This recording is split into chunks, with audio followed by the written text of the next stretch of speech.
ఇప్పటి వరకు ఎంతోమంది దగ్గరికి అయితే నేను డొనేషన్ల కోసం అడిగడానికి వెళ్ళాను, ఎంతోవరకు తిరుగుతూనే ఉన్నాను. కానీ ఇప్పటి వరకు బాబుకి డబ్బులు ఒక సగం కూడా సెట్ అవ్వలేదు.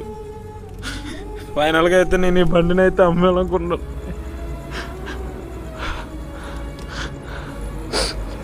ఎంతో కష్టపడి కొనుక్కున్నాను ఈ వెహికల్ని. నేను ర్యాపిడోలో సంపాదించిన ప్రతి ఒక్క రూపాయి దాసి మరీ ఈ బండిని కొనుక్కున్నాను.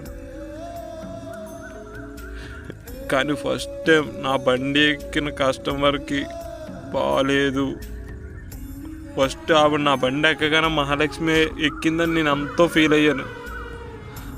అలాంటిది ఆ మహాలక్ష్మికి ఏ కష్టం అంటే అసలు ఆ రోజు నుంచి ఈ రోజు వరకు నేను అసలు తీసుకోలేకపోతున్నాను. కొత్త బండి కొన్నానన్న ఆనందం ఒక్కరోజు కూడా లేదు నాకు. ఇప్పుడు టైం వచ్చేసి కరెక్ట్గా 2 అవుతుంది.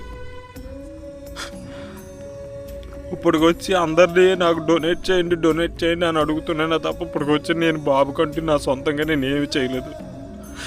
ఫైనల్గా అయితే నేనైతే ఇంక ఈ బండి అమ్మేద్దాం అనుకుంటున్నాను. ఈ బండి అమ్మేసి అయితే పేరెంట్కి డబ్బులు అప్పచెప్పేసి నేను ఎప్పటిలాగా నా ప్లాటినం మీద రైళ్ళు వేసుకుందాం అనుకుంటున్నాను. వారం రోజుల నుంచి నేను ప్రశాంతంగా పడుకున్న రోజే లేదు. రోజు ఎంతోమంది దగ్గరికి వెళ్తున్నాను, ఎంతోమందిని కలుస్తున్నాను, కానీ ఎవరు సరిగ్గా రెస్పాండ్ అవ్వట్లేదు.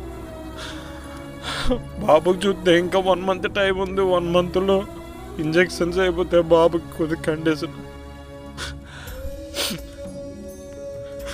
నేనైతే ఇంక ఈ బండి అమ్మేసి పేరెంట్ డబ్బులు అప్పచెప్తాను అనుకున్నాను. ఇంకా తిరగాలన్నా ఏం చేయాలన్నా సరే నేను నా ప్లాటినం మీద చేసుకుంటాను. ఇంపాక్ట్ క్యూఆర్ పెట్టేప్పటికి వచ్చి చాలామందిని చాలా వరకు డొనేషన్ చేయండి అని ఎన్నో వీడియోలు పెట్టాను, ఎన్నో అడిగాను. కానీ నేనంటూ బాబుకి ఇప్పటికొచ్చి ఏమీ చేయలేదు. ఎంతో ఇష్టపడి ఒక్కో రూపాయి పోగేసి మరీ బండి అయితే నేను కొన్నాను. కానీ ఈరోజు బాబు గురించి నేనైతే బండి అమ్మాలనుకుంటున్నాను.